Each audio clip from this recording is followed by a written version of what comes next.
the coronavirus and its impacts at home. A state official apologizes, and some Democratic candidates are beginning to drop. You're watching Bison Information Network News.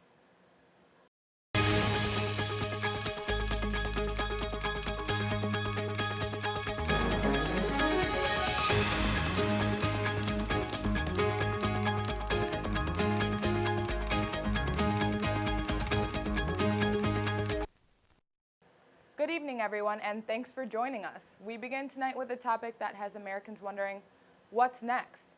The deadly COVID-19 or coronavirus has been circulating the globe.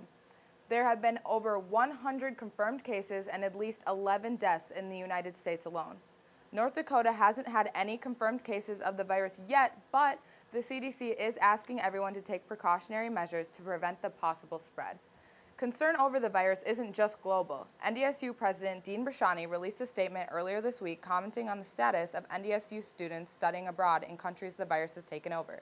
He says, as of now, programs have not been canceled, but they are being closely monitored, and if their locations become risky, cancellations may become necessary in the future. Because there are no known cases of COVID-19 in our area, classes and all campus activities are running per usual. However, Student Health Services is urging everyone to wash your hands often, limit your skin-to-skin contact, and stay home if you're feeling sick. This year marks the start of a new decade, and along with it, a government-issued census. Bison Information Network reporter Tristan Decado spoke with one student organization looking to raise awareness for the 2020 census. Ask Clay, so what is it all about? What do you guys do? Yeah, so Counting Cast Clay is an initiative started by Maddie and myself and 3 other NDSU students. We're trying to raise awareness for the census on campus and in the FM community. It was estimated that in 2010, 26% of renters went uncounted in North Dakota. So we're trying to change that statistic this year because renters are typically a really large portion of uncounted populations in the census. Okay. Why is this important? It's important because the census has a lot of funding, and if that funding goes to public works such as schools and roads, and that affects everyone, so it's important for everyone to be counted so they get an accurate amount of what they need. So what types of outreach have you done about making people aware of counting cast clay? Sorry. Yeah, so far we've been speaking with students, organizations, and different community events. We've gone to 1,000,000 Cups this past week. We've spoken at, I think, roughly 15 different courses, and then a few different clubs as well. And then we're also holding tabling events in the union, and then we have resources and information on all 3 of our social media platforms as well. So what interested you to get involved? It's part of the Bateman competition through PRSSA, which is Public Relations Student Society of America. Okay. And then what are your future plans with Counting Cast Clay? Well, we have 2 weeks left of implementation, so we're just going to continue implementing it and hoping to get information out about the census. Anything else you'd like to tell us about that we missed, or anything else you wanted us to know? I guess our primary goal for the campaign is to really educate people on the importance of the census and why it really matters. It's a lot more than just getting people counted so we know how many people are around. It's important that we all know where to count ourselves, especially as students. We don't always live here all the time. We live at home sometimes. And so it's important to find those resources to see where you should be counted because it's very important to our community. It determines where $675 billion are going. And also our representation in Congress and a lot of other factors that people don't always know about. Because most students never took the census. It only happens every 10 years. So making sure that everyone knows the importance of their response. Additional information on the census can be found online at census.gov. A high-ranking official in North Dakota's education system has issued an apology for her extremely poor decision. State Superintendent Kirsten Baszler was arrested for driving while intoxicated on February 27th. She is now seeking professional treatment in light of her actions. In her statement released yesterday, Baszler says she is committed to her work with the Department of Public Instruction and wants to re-earn the public's trust. Her status as superintendent is up for re-election in November. NDSU accounting students are standing by to help you with your tax forms. Annually, every tax season, NDSU holds an opportunity called VITA. VITA stands for Volunteer Income Tax Assistance Program. About 34 students are scheduled to assist clients Tuesday evenings from 6:30 to 9 p.m. You can find these students in the computer cluster room 14A, B, and C in lower level of the NDSU main library. The project began February 25th and will continue until April 7th. In national news, earlier this week, some Democratic presidential candidates dropped their campaigns, including Minnesota Senator Amy Klobuchar. Last week, we have gave you coverage of Klobuchar's rally at the Memorial Union, February 23rd. She announced her intent to drop out Monday following fellow candidate Pete Buttigieg's announcement the day prior. Klobuchar had also just canceled a rally in St. Louis Park, Minnesota on Sunday after Black Lives Matter protesters took over the stage. She is now endorsing former Vice President Joe Biden, who won 10 states on Super Tuesday, including her home state of Minnesota. As Joe Biden reemerges as the Democratic frontrunner, so too are Republican efforts to investigate his son's involvement with Burisma, the Ukrainian energy company. And as Jeff Zeleny reports, Senator Mitt Romney could be a crucial vote in whether this investigation goes further. Perhaps the best sign that Joe Biden's rise is real? He's suddenly back in Republican crosshairs. Look, I think the one thing the president doesn't want to do from the very beginning is face me. From the White House to the GOP-controlled Senate, there's new talk of old Biden investigations. It's a good night! All in the wake of that Super Tuesday surge. Senator Ron Johnson, chairman of the Homeland Security Committee, now saying he will release a report in the next 2 months on the probe of Hunter Biden's ties to the Ukrainian gas company Burisma. The renewed interest started the day after Biden's big South Carolina win. Just days ago, the press and the pundits had declared this candidacy dead. When on a Sunday, Johnson sent this letter, saying his committee was considering issuing a subpoena to a U.S. company that worked with Burisma. It was the first indication Republicans were accelerating their investigation into Burisma and the Bidens. Investigations that seemed to have gone dormant when Biden's frontrunner status slipped away and his candidacy faltered. They're coming after you more?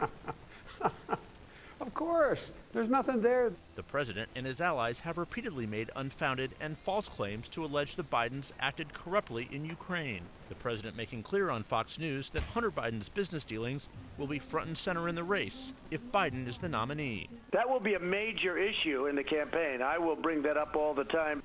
Not all Republicans seem willing to play along, including Senator Mitt Romney. There's no question but that the appearance of looking into Burisma and Hunter Biden appears political. And I think people are tired of these kind of political investigations. While on the Democratic side, as the race narrows to a head-to-head battle with Bernie Sanders, Joe is running a campaign which is obviously heavily supported by the corporate establishment. The Biden campaign is also bracing for criticism from the left. So what does it mean when you have a campaign which is funded very significantly by the wealthy and the powerful? It's raising fears among some Democrats it could turn into a 2016-like battle that divided the party. We have taken on the political establishment, and they're looking around them and saying, who are all of these people? The next primary will be Tuesday, March 10th. 6 states, including North Dakota, will be represented. To weather now, and our area has had quite the warm-up in the last week. Today, there weren't many clouds in the sky, and we had a high of around 37 degrees with some noticeable wind. Overnight, temperatures will dip down below 20 degrees, and the wind will be relatively mild.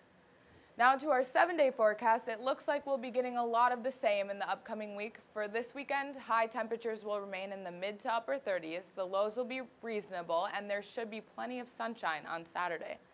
Sunday night into Monday, however, we'll see a bit of a decrease in temperatures with lows near 10 degrees. That cool down looks to be brief, with the sun fully returning by Wednesday and temperatures nearing 40 degrees by the end of next week. The week before spring break seems like an overall pleasant one in the Fargo-Moorhead area. Up next on Bison Information Network News, Honored for Diversity, the NDSU department awarded, plus the NDSU sports team getting its own regionally televised documentary. The annual NDSU bookstore sidewalk sale happened last week, offering students to save big on necessities like books, technology, clothing, and other accessories. The sidewalk sale is for students looking for items at discounted prices. The NDSU bookstore holds these events annually so students won't miss the opportunities. The sale is helpful to college students looking for items they would normally buy at a higher price. The event also allows the bookstore to rotate new items and make use of outdated products. For more information on how you can make the next sidewalk sale, head to www.ndsu.edu/events. The engineering department received a bronze award from the Engineering Diversity Recognition Program. The ASEE Diversity Program recognizes engineering programs that make significant measurable progress in increasing the diversity, inclusion, and goals of their programs. Michael Kessler, Dean of Engineering, plans to increase the quantity of women and minority students and faculty and hopes to receive silver status in the recognition program. The NDSU football program is the focus of a documentary that will be broadcasted all across the Upper Midwest. It's called Generations of Victory. The production will cover the many decades of NDSU football success dating back to the 1960s and will also look ahead to the next decade. The documentary will first air after a Minnesota Twins game at 3 p.m. Saturday, March 21st on Fox Sports North. It will then be rebroadcasted Monday the 23rd locally on the CBS channel in Fargo. Still to come on Bison Information Network News, we feature another documentary, its important message, and where it will be shown, plus the latest in entertainment news. A short documentary honoring Women's History Month will be shown at the Fargo Theater next week. The film is called I Plan to Vote with My Daughters, produced by NDSU Associate Professor Angela Smith and her students. The event is being put on by the NDSU Department of History, Philosophy, and Religious Studies. There will be a panel featuring a variety of NDSU professors taking questions about the impact of women's voting rights. It will take place Wednesday at 7 p.m. According to a new study, student stereotypes in the classrooms can have lasting effects. Mandy Gaither has more in this week's Health Minute. If boys are led to believe they're bad at reading, they're less likely to succeed in that subject. Those are the findings of a new study published in the journal Child Development. The researchers followed more than 1,500 students, more than half of them boys, from 60 classrooms in Germany from 5th grade to 6th grade. At the beginning of the study, the students were asked about motivation and confidence in their own reading abilities. Their level of reading skill was tested, and they answered questions about gender stereotypes when it comes to reading. A year and a half later, reading skill and enjoyment levels were retested in the same students. Boys who believed in the reading stereotype were found to be much less likely to feel good about their reading abilities and were much less motivated to read, and it impacted the boys' self-esteem. Researchers say parents and teachers should attach great importance to socialize boys and girls without expecting stereotypical behaviors instead of reinforcing them. For today's Health Minute, I'm Mandy Gaither. The study also found that girls benefited from their peers' positive beliefs about their greater ability to read. The end-of-year numbers are in, and both NDSU basketball teams saw an increase in attendance this season. The women's team received a near 13% increase in average attendance over the number from the previous year, and the men's team's average went up by about 16.5%. These numbers appear promising for the athletic department, who saw both teams suffer near 20% declines in attendance from 2018 to 2019. In October, NDSU announced it would sell beer and wine for basketball games. There is no public word yet on how much that factor alone drove attendance numbers. In entertainment news, a pair of musical trios are making news, and James Bond gets trolled. David Daniel has this week's Hollywood Minute.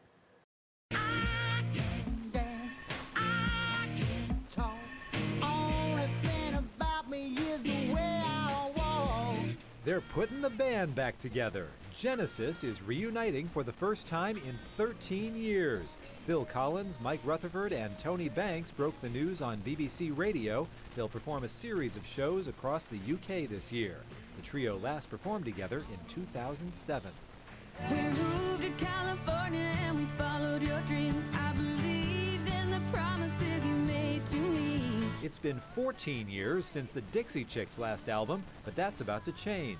The country trio just released Gaslighter, the first single off their upcoming album of the same name. The album is set for release May 1st. Where's 007? No Time to Die was the only wide-release film set to debut Easter weekend. When MGM pushed the Bond pick back to November, it left a big hole, which has been filled by Trolls. Deadline reports Universal quickly moved its animated sequel Trolls World Tour from its scheduled debut date of April 17th to April 10th, the date No Time to Die vacated. We'll see whether other release date changes follow. In Hollywood, I'm David Daniel. Up next in sports, get ready for lots of basketball. Isaac will break down all the action from the Shack last weekend.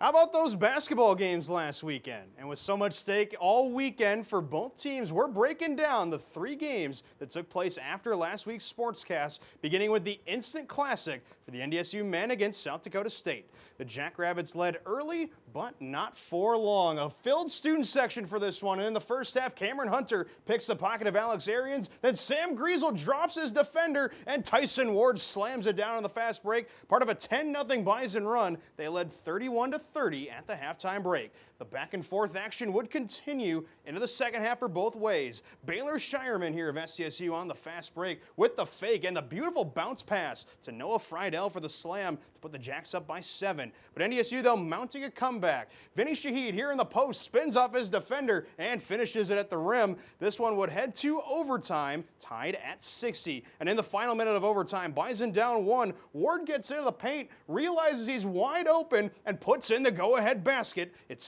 70-69 Bison with 20 seconds to go. Then with a chance to take the lead late for SDSU, Matt Dentlinger gets blocked at the rim by Rocky Cruiser. NDSU holds off South Dakota State 71-69 in OT, but the job wasn't finished quite yet. As we discussed last week, the Bison needed to win both of its games to get the #1 seed in the Summit League tournament. The team standing in their way of achieving that goal, Omaha. And Saturday also marked senior night for 4 NDSU players who have meant so much to the team's recent success. And right from the opening tip, the seniors made their presence felt. Tyson Ward intercepts the pass, gets the steal, and dunks it down with his left hand at the other end for the first points of the game. Later, Ward will size up his defender on the baseline, hits him with the spin move, nicely done for 2. The home team came out ultra-aggressive in this one. Then it became the Jared Samuelson show for a few minutes in the first half. In the corner here, he'll bury a 3 off a nice pass from Vinny Shahid. He'd finished with a season-high 21 points in this game. The Bison would put up 51 points in the first half and wouldn't slow down. After a made shot by the Mavericks, it turns into poetry in motion. Shahid will lob this down the floor. Look at the touch pass and the two-handed slam by Ward. NDSU blows out Omaha 87-67 and have secured the #1 seed in the tournament this weekend. As for the Bison women, they didn't play with nearly the same stakes as the men did, but did have seeding of their own to play for. A win locks them in as the 6th seed and would also give them an extra day of rest before the tournament.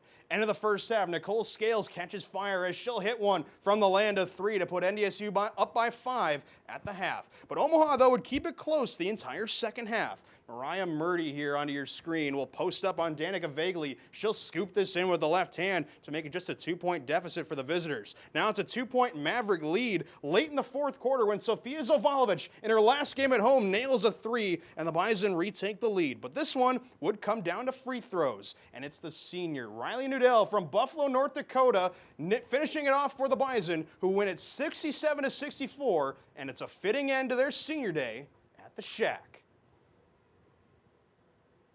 Have just played with a big sense of urgency here the last 3 or 4 weeks. Just knowing that it's coming down to it. Sophia's playing her best basketball. She's scoring the ball more efficiently in the last 5 or 6 games than she has all year long. Riley's been great for about the last 2 months. At least consistency-wise, those two have been bringing a certain amount of production just about every game. Is the only true senior on the team this year, while Zovalovic will pursue a professional career overseas next year. And with both brackets now set, join Bison Information Network this weekend for our coverage of the Summit League basketball tournaments. Both the NDSU men and women will have their first game against the Denver Pioneers. The men will tip off Saturday night at 6 o'clock, and the women will play Sunday at 2:30. We'll have highlights of every game the Bison play, except for any potential championship games, and post-game reactions from players and coaches. Everything we post will be on our YouTube channel, the Bison Information Network. The price of success. Jabril Cox has entered college football's transfer portal and might leave NDSU. He made the announcement official on social media Monday. Cox says he's thankful for the opportunities he's had as a Bison, but wants to pursue his dream of playing major college football. If he does decide to leave, he'll finish his NDSU career 4th all-time in solo tackles and also had 14 sacks and 6 interceptions in 45 career games for the Green and Yellow. So to come on Bison Information Network News, we'll have this week's Bison on the Street. Saturday Night Campus Attractions looks to hold a smashing tournament in more ways than one. They're hosting a Super Smash Brothers tournament this weekend in the lower level of the Memorial Union. We have not received word yet on what specific game will be played in this tournament or what console will be played on. Prizes will be awarded to the winners, though. The event runs from 9:30 p.m. to 1 a.m. and admission is free for students. From Super Bowl Sunday to Super Tuesday, it's already been a frenzied year in news. In this week's Bison on the Street, Bison Information Network reporter Sam Goodman asked students what they believe the world should know. Nothing safe online. NDSU students get a free New York Times subscription with their NDSU tuition. Everything is not as black and white. You know, sometimes you think that it is white, but it is black. Even just one person reducing their plastic use will make a difference. Things happen for a reason, I guess. I feel the world should know how to be kind to other people. LeBron James is the best basketball player of all time. That coronavirus is not deadly. I think the world should know that the world is in trouble. We should all participate in bettering it, because climate change is a real thing. Gotta keep it cool. Gotta keep it cool. Enjoy life, I guess. I like that mantra there, just keep it cool. Yeah, I love be kind. Be kind That's to also everyone really all the nice. time. I love it. That's also really nice. Well, that is our news, weather, and sports from all of us at Bison Information Network. Thanks for watching. Good night, everybody.